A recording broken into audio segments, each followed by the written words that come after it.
صاحب کیا پوزیشن ہے یہ آپ کے علاقے میں؟ آپ وزیر اعظم کے ووٹر ہیں، وزیر اعظم کے حلقے سے تعلق رکھتے ہیں، اور ان کے علاقے میں یہ سیوریج کے حوالے سے اور روئی نالی کے حوالے سے کیا پوزیشن بنی ہوئی ہے؟ جی محترم، سب سے پہلے تو ہم آپ کے شکر گزار ہیں کہ آپ کے چینل کے واسطے سے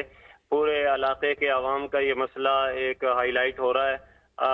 آپ کو بہت بہت تہنیت سے مبارکباد پیش کرتے ہیں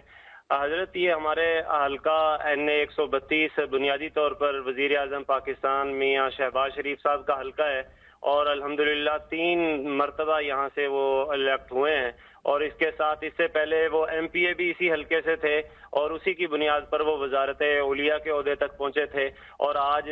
MNA ہونے کی بنیاد پر پاکستان کے سب سے قوی ترین عہدے وزارت عظمیٰ پر اسی حلقے کے عوام کی ووٹوں کی بدولت پہنچے ہیں۔ اس وقت سب سے بڑا مسئلہ یہ ہے کہ ہمارے یہاں NA 132 کے علاقہ پرانا کانا سے لے کر سوئے اصل تک 80 فٹ چوڑائی میں ایک روہی نالا جاتا تھا، اور جس سے پورے علاقے کی نکاسی آب کا مسئلہ حل ہوتا تھا، سیوریج کا پانی اس میں گر رہا تھا، اور پورے علاقے کے اندر انتہائی نظم اور ڈسپلن کا نظم موجود تھا، اور بارشوں میں بھی کسی قسم کے مسئلے نہیں تھے۔ لیکن کچھ عرصہ سے یہاں پر ہمارے علاقے میں کچھ سوسائٹیز مالکان نے، کچھ فیکٹری مالکان نے اس روہی پر ناجائز قبضہ کیا، اور قبضہ کرنے کی بنیاد پر وجہ سے پورے علاقے کی نکاسی آب کا نظم متاثر ہو چکا، اور اب صورتحال یہاں تک ہے کہ بارشیں جب ہوتی ہیں تو پورے علاقے کے راستے جوہڑ تالاب کا منظر پیش کرتے ہیں، اور انتہائی گوناگون انتہائی بدترین حالت کا سامنا ہوتا ہے۔ حتیٰ کہ اگر بارشوں کے دوران میں کوئی انتقال ہو جائے، کوئی میت فوتگی ہو جائے، تو ہمیں جنازہ بھی ہم کسی میت کو اپنے کندھوں پر نہیں لے کے جا سکتے،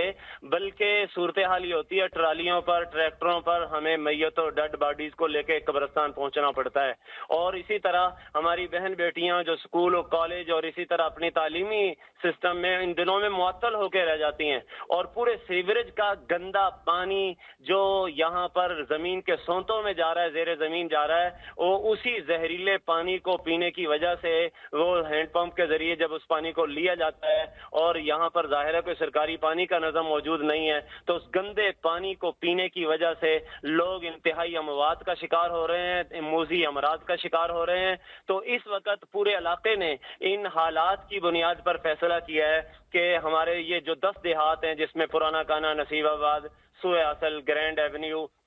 اور اسی طرح شہزادہ، کشمیر پتی، پرانا کانا، نصیب آباد، اتنی آبادیوں کے لوگوں نے فیصلہ کیا ہے کہ ہم اپنے حلقے کا یہ درد اور دکھ اپنے وزیر اعظم اور اپنے حلقے کے MNA جناب میاں شہباز شریف صاحب کے پاس پیش کرنے کے لیے جا رہے ہیں، اور اس کے لیے کل 14 جولائی بروز جمعہ شام 3 بجے انشاءاللہ پورے حلقے سے بھرپور طریقے سے بسوں میں، گاڑیوں میں، مسجدوں میں، صحیح، آپ بالکل پہنچیں بسوں میں، گاڑیوں میں، مسجدوں میں۔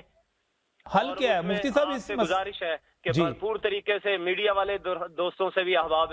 سے درخواست ہے۔ ظاہر ہے جی، آپ وزیر اعظم کے گھر جائیں گے تو میڈیا تو اس کو کور کرے گا ہی، لیکن سوال یہ ہے کہ اس مسئلے کا حل کیا آپ کی نظر میں؟ جی وہ حل یہ ہے، الحمدللہ میں آپ سے یہ بھی عرض کروں کہ ہم 3 سال سے یہ کیس لڑ رہے ہیں، ہائی کورٹ نے ہمارے حق میں فیصلہ دے دیا، ان کی ڈائریکشن پر DC صاحب نے بھی روہی کو واگزار کرنے کا آرڈر دے دیا ہے، لیکن مسئلہ یہ ہے کہ یہ بااثر قبضہ مافیا عملی طور پر اس کو آگے نہیں بڑھنے دے رہا، تو اس کی وجہ سے ظاہر ہے ہم اپنے وزیر اعظم صاحب سے یہ گزارش کریں گے کہ جناب وہ جو ہائی کورٹ نے آرڈر دے دیا ہے DC صاحب کا، وہ بھی اس پر وہ مطلب ہے انہوں کا حکم آ گیا ہے، تو اس کی بنیاد پر اس عدالتی فیصلے پر عمل کروایا جائے، DC صاحب کے آرڈر پر عمل کروایا جائے، اور یہاں سے جو روہی کا مسئلہ ہے حل کروایا جائے، اور عوام اس وقت یقین جانے لوگوں کے گھر وہ تباہ ہو رہے ہیں، لوگوں کے گھروں کے اندر 2-2 فٹ پانی چلا جاتا ہے بارش کی وجہ سے، اور لوگ تنگ آ چکے ہیں، ہر کے تنگ آمد وجنگ آمد کا منظر ہے، اور اس وقت اچھا آپ نے نشاندہی کی کہ وزیر اعظم کے حلقے میں پینے کے سرکاری پانی کا بھی انتظام نہیں ہے؟ جی بالکل ایسے نہیں ہے پانی کا، سیوریج کا تو آپ نے کہہ دیا کہ مسئلہ بنا ہوا ہے، اور اس کا مطلب یہ ہو کہ وہ سارا پانی جو ہے روئی نالے کا وہ پھر زیر زمین جاتا ہوگا، اور پھر اس کے نتیجے میں جو پانی آپ پیتے ہیں وہ بھی مناسب نہیں ہوگا، اچھا نہیں ہوگا۔ بالکل مناسب پانی نہیں ہے جی، لوگ بیچارے جی منرل واٹر اور اسی طرح مہنگے داموں میں پانی خریدنے پر مجبور ہیں، اور اس مہنگائی کے زمانے میں پانی پورا کرنا لوگوں کے لیے مسئلہ بن چکا ہے۔ صحیح مفتی صاحب، بہت بہت شکریہ ٹیلی فون لائن پر آنے کے لیے۔